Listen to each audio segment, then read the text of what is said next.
What kind of song would Michael Jackson, the most fearless performer on earth, lock away? Forever? Think about that. This is the man who moonwalked across the stage of history. The man who stood before stadiums of 100,000, unfazed by the weight of their screams. The man who shattered every record, defied every critic, and reinvented himself again and again. Fear wasn't supposed to exist in his vocabulary.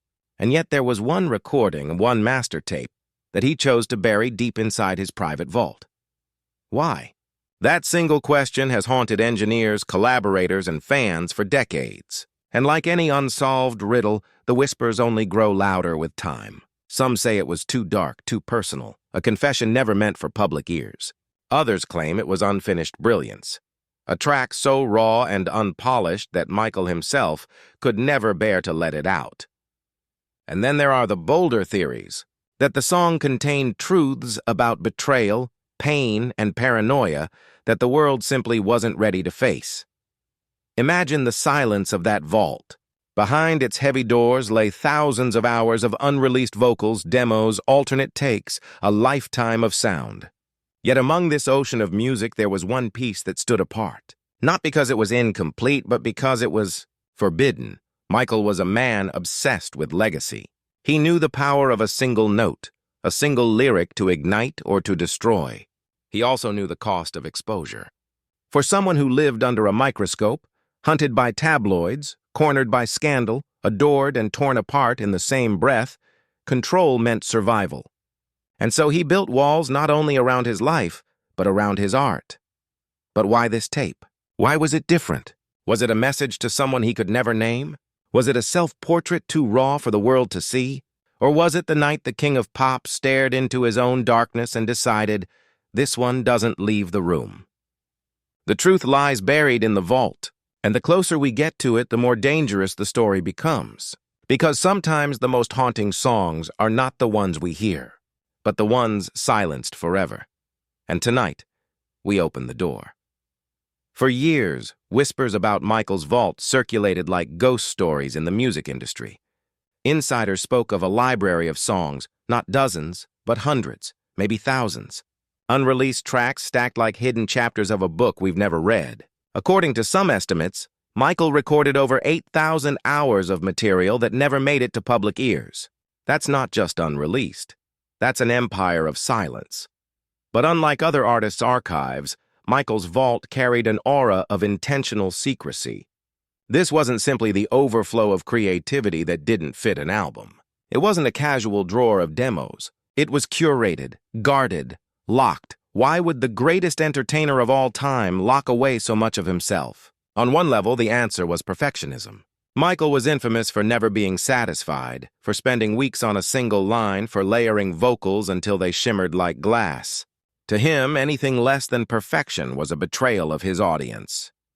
And so, what didn't meet his invisible standard was discarded into the vault. But there was more. Colleagues remember moments when he would finish a track, listen back, and shake his head. Not because it wasn't good, but because it was too good in the wrong way, too revealing, too dangerous. And in those moments, he would quietly order it shelved. The vault became a paradox, a place of Michael's greatest abundance and his greatest restraint. It symbolized both his boundless creativity and his desperate need for control. Among fans, the vault became legend. People speculated endlessly about what lay inside. A hidden sequel to Thriller?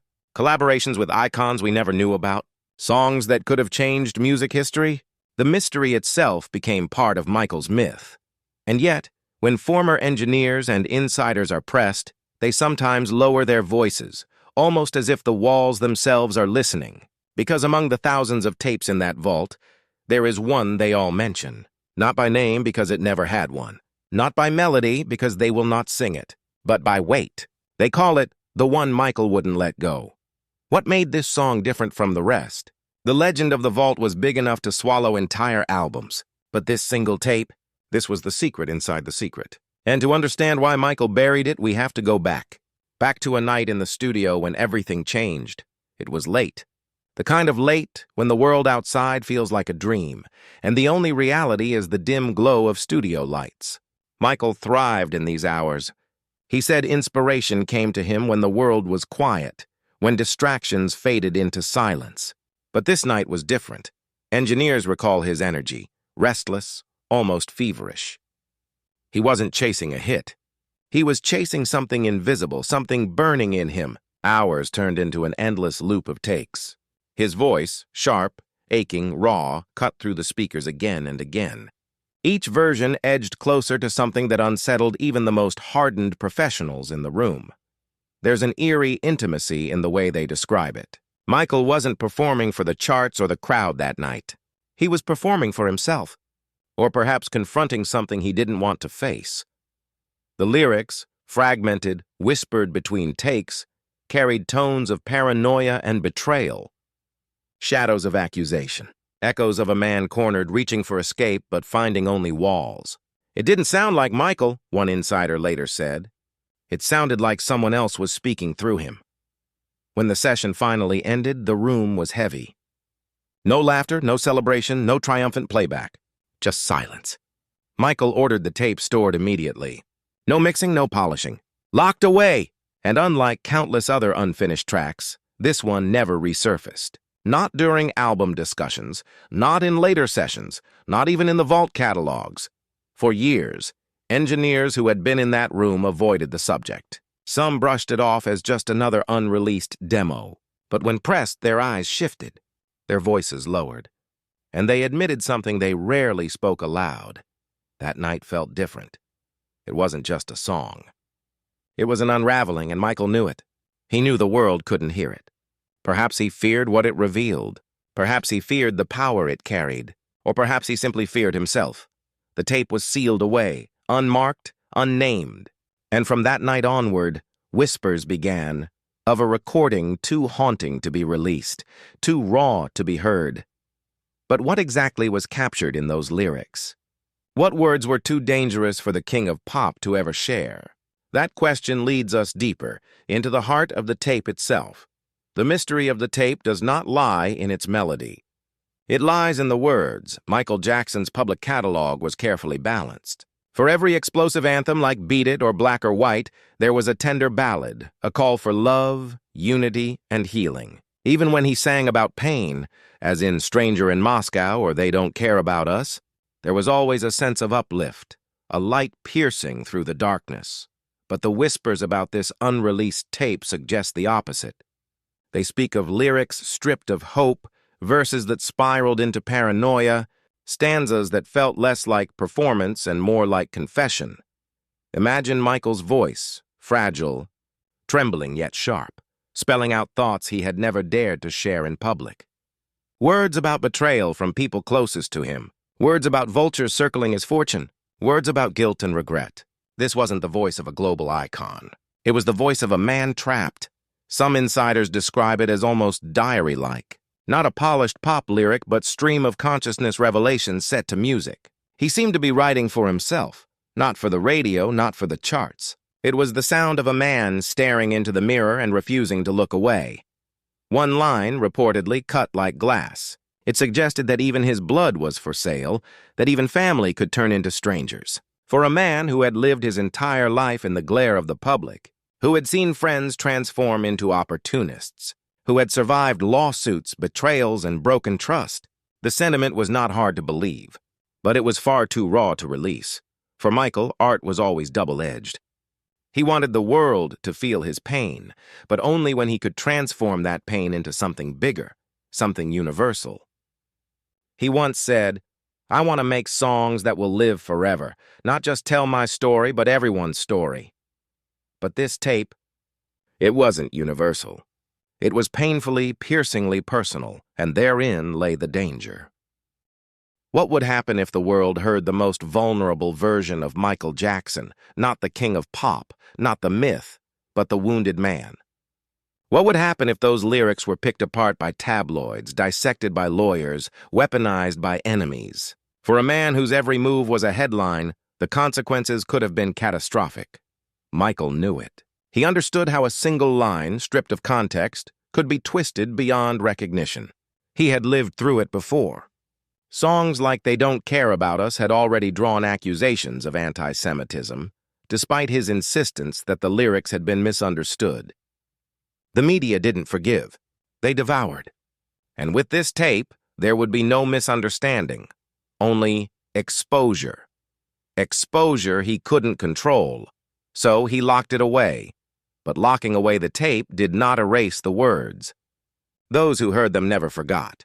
They carried the weight of knowing that Michael had spoken truths he could never share. And they knew that this wasn't just another unreleased track. It was an open wound, frozen in sound.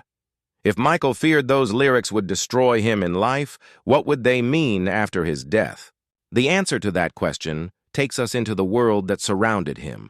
A world of corporate pressure, billion-dollar contracts, and executives who saw Michael Jackson not as a man, but as a product. And if they knew about the tape, their motives for burying it might have been very different from his. By the late 1980s and early 1990s, Michael Jackson wasn't just an artist. He was an empire. His albums didn't just sell, they rewrote the very record books. Thriller alone had generated over $1 billion. His tours brought in hundreds of millions. To his record label, he was not just talent. He was the cornerstone of their financial kingdom. But with that kind of success came an unbearable weight. Every album wasn't just expected to be good. It was expected to be historic. Anything less than world domination was treated as failure. Executives knew that the king of pop had to stay untouchable. His image, his sound, his very myth had to remain pristine. The machine fed on him, and it could not afford a crack. Now imagine what would happen if those executives heard the tape. A song that wasn't a polished anthem, but a brutal confession. A recording that bared not just his artistry, but his fragility. To the business side of the industry, this wasn't genius. It was danger. Danger of controversy. Danger of scandal. Danger of the Michael Jackson brand collapsing under the weight of his own honesty. Because here's the truth. The music industry isn't built to celebrate vulnerability. It's built to market illusion, and Michael's illusion was bigger than anyone's. The myth of perfection, the myth of magic, the myth of a man untouchable by ordinary pain. To admit otherwise was to risk everything. So whether by his own instinct or under subtle pressure, the result was the same. The tape was sealed. Some insiders claim Michael himself gave the order. Others whisper that executives insisted it be buried. And perhaps both were true, because in Michael's world, the line between personal choice and corporate pressure was razor thin. There were precedents. Michael had fought tooth and nail over songs before. Lyrics deemed too political, too raw, too controversial often never saw daylight. He pushed for them, but the label pushed back harder. When Dangerous was being produced, several tracks vanished into thin air, never to be spoken of again. But this tape was different. It wasn't just cut from an album lineup. It was exiled from existence, and here lies the darkest possibility. That the vault didn't just protect Michael's art. It protected the machine that consumed him. Executives could not afford to let the myth collapse. They could not afford headlines dissecting his fears, his paranoia, his accusations. And they could not afford for the king of pop to sound human. Because if Michael Jackson, the most untouchable star in the world, was revealed to be broken, betrayed, and bleeding through his own lyrics, what did that say about the empire built on his back? The stakes weren't just personal. They were financial. Billion-dollar financial, and so the tape remained hidden. Not just because Michael feared the consequences, but because the industry demanded it. But if the industry wanted silence, why did whispers of the tape still survive? Why, years later, did insiders still tremble when asked about that night? Why didn't the machine erase all traces? Unless it couldn't. Unless the tape contained something no one could quite destroy. Something that still haunted those who had heard it. And if that's true, then the next question is terrifying. Who exactly was Michael protecting when he locked that tape away? Himself, the industry, or the people he sang about? For years, the existence of the tape was little more than rumor, an echo in the corridors of Michael's vast recording history.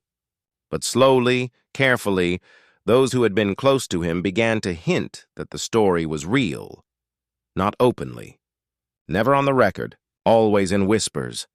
Bodyguards, studio assistants, even friends who had shared his quietest moments would sometimes let the truth slip through their guarded words. There was one song, one of them admitted, that Michael didn't even want to name. He said it was for him alone, that no one else would understand. Imagine being in that circle, living in a world where Michael trusted only a handful of people, yet still feared betrayal at every turn. Every conversation carried weight. Every glance was measured. And when someone mentioned the tape, the air would change. Voices dropped. Subjects shifted, because even those closest to him seemed afraid to discuss it. Some described Michael as almost superstitious about the recording, as though the song carried energy too heavy to share. "He told me once," a confidant whispered, "some things are safer in silence." The silence itself became proof. If this were just another unreleased demo, there would be laughter, nostalgia, perhaps even pride. Instead, there was unease.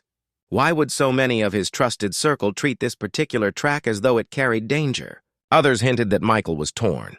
Part of him wanted the world to hear his truest voice, stripped of polish, stripped of illusion. But another part knew that truth could burn down everything he had built. He was caught between expression and survival, between liberation and ruin. Even after his death, those who knew about the tape were hesitant. Interviews skirted the subject. Biographies left gaps, as if pages had been intentionally left blank. The silence screamed louder than any confirmation, but one insider, speaking under anonymity, went further. They claimed the tape wasn't just personal. It wasn't just a song about Michael's own pain. It contained accusations, words aimed at people still alive, still powerful, still watching. And suddenly, the mystery deepened. Because if that was true, if the tape named those who had wronged him, used him, betrayed him, then keeping it hidden wasn't just a choice. It was protection. Protection from lawsuits. Protection from revenge. Protection from truths too dangerous to speak aloud.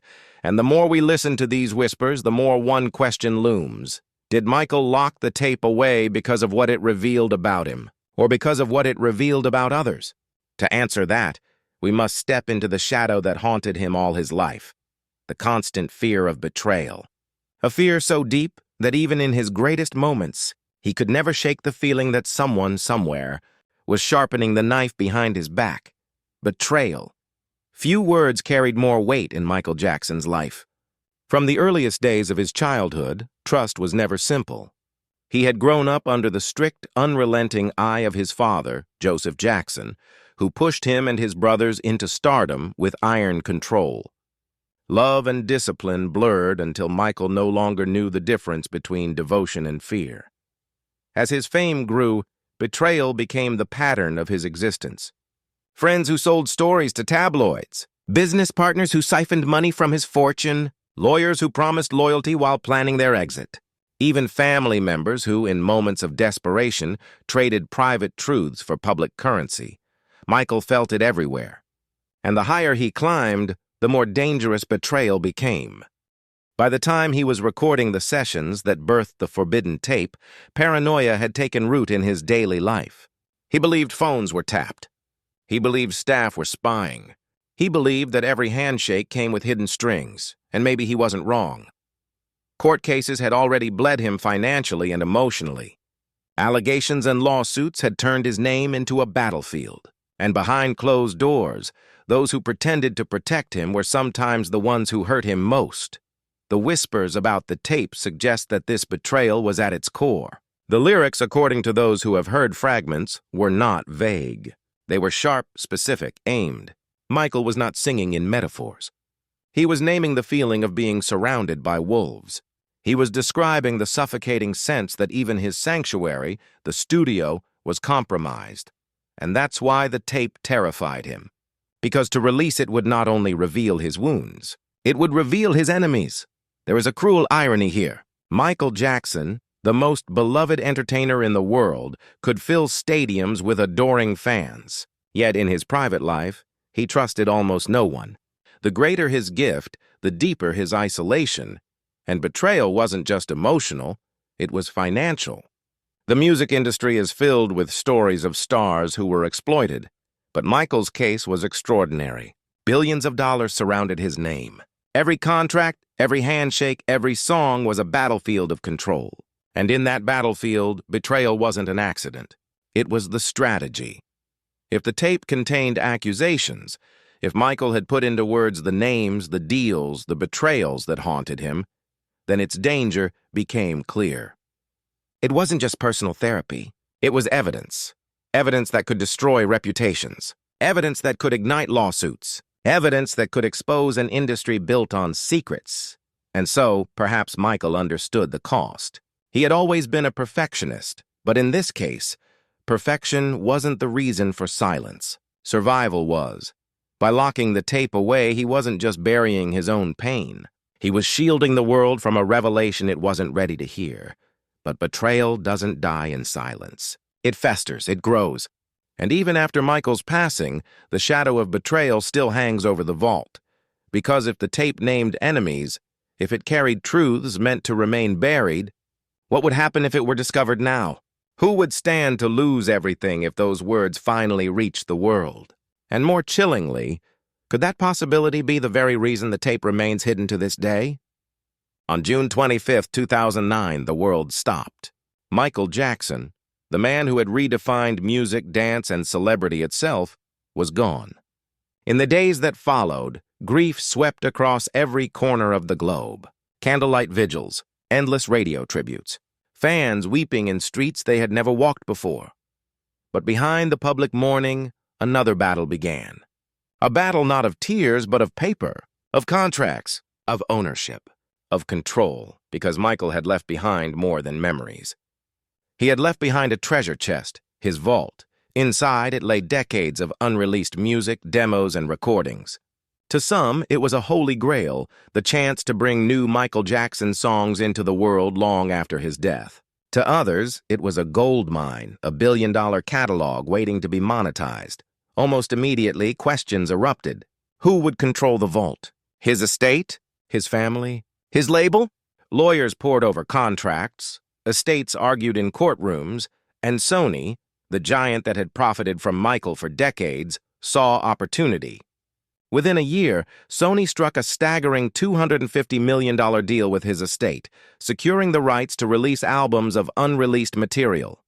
Fans rejoiced at first. New songs! New albums! The chance to hear Michael again. But beneath that excitement lurked unease.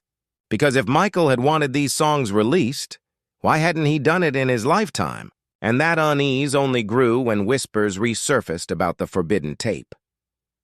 Archivists tasked with combing through the vault admitted, off record, that there were songs too unfinished, too personal, too raw. Yet every now and then, one of them would allude to something stranger. A track without a title, a tape logged only by date, a recording Michael himself had marked with a single word. No. The estate pushed forward with posthumous albums like Michael and Escape. Songs were polished, reworked, produced for modern ears. But fans noticed something odd. Certain tracks sounded off. Vocals questioned, authenticity debated. Lawsuits even emerged, accusing the estate of passing off impersonators as Michael. In this chaos, the forbidden tape became mythic once more. Some claimed it had been discovered by estate handlers but swiftly buried again. Others insisted it was lost, hidden in storage boxes mislabeled to keep it from prying eyes. A few even believed it had been destroyed, erased forever by those who feared what it contained. But destruction leaves traces, and the whispers kept returning. One insider, years after Michael's death, confessed in hushed tones, "There's one track we'll never release. It's not meant for the world. It was meant for him." The vault after death was no longer Michael's. It was property. It was currency. But the one tape that carried his deepest truth still refused to surface. And if the estate could not bury the legend, fans would do it themselves, in the only place myths never die, the Internet. The Internet became the new vault. Forums, fan groups, and hidden file-sharing sites buzzed with speculation about Michael's unreleased catalog. Every demo that leaked, every rough cut that surfaced, sent shockwaves through the community. And among these fragments, fans searched obsessively for one thing: evidence of the forbidden tape. A scratchy vocal here, a half-finished verse there, Snippets uploaded to YouTube only to be deleted hours later. Each time, fans wondered, was this it? Rumors spread of collectors who claimed to possess secret recordings, smuggled out by engineers or insiders. Some boasted of owning songs the estate had never acknowledged. Others swore they had heard The One, the track too dangerous to release. But when pressed for proof, their claims dissolved into silence. And yet, patterns emerged. Certain leaked demos carried a darker tone. Lyrics about distrust, isolation, paranoia, themes that mirrored the whispers surrounding the forbidden tape. In fan discussions, these fragments were dissected like sacred texts. Was this the sound of the lost night in the studio? Was this the voice Michael had locked away?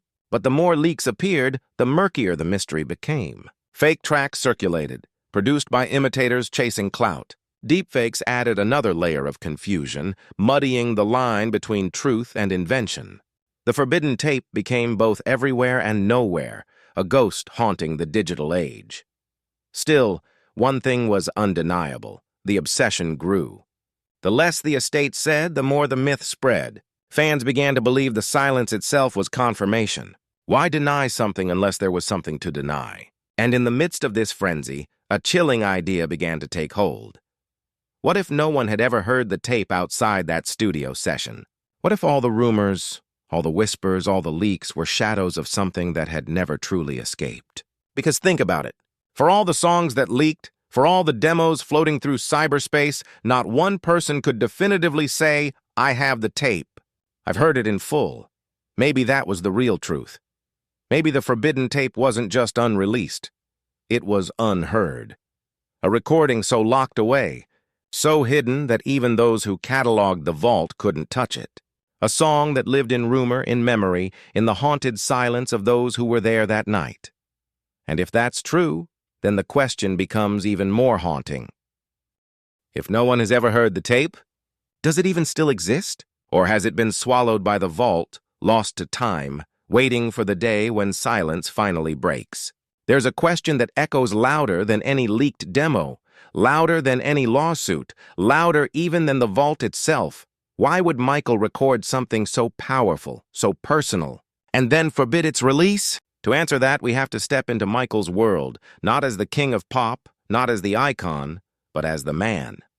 For decades, Michael's life was a stage. Cameras stalked him. Headlines twisted him. Every gesture, every word, every mistake, magnified, distorted, sold. In that relentless spotlight, silence became his only sanctuary, and inside that silence, he created. Michael often described music as his safe place, the one language no one could manipulate.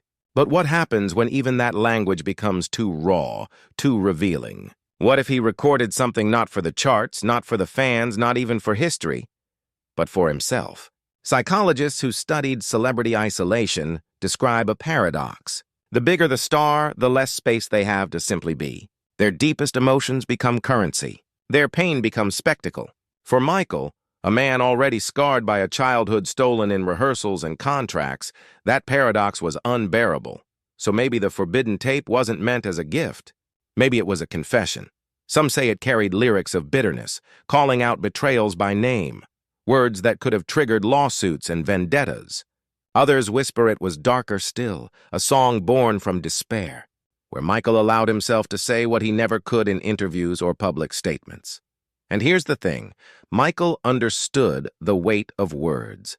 He knew how a lyric could change perception, how a verse could spark controversy. This was the man who faced global scrutiny for "they don't care about us," accused of hiding dangerous messages in plain sight. If this tape held truths too dangerous for daylight, then burying it wasn't weakness. It was control. By locking it away, Michael reclaimed something no lawsuit, no headline, no label executive could ever touch: his right to silence. And that silence, that refusal to release, may be the loudest statement of all. Because sometimes, the greatest power isn't in the song we hear. It's in the one we never can. But if the forbidden tape is silence made eternal, then why do the whispers still grow? Why, more than a decade after his death, do fans feel closer than ever to hearing it? Unless, of course, silence was never the end game. The forbidden tape sits at the crossroads of art and myth. We may never know what's truly on it.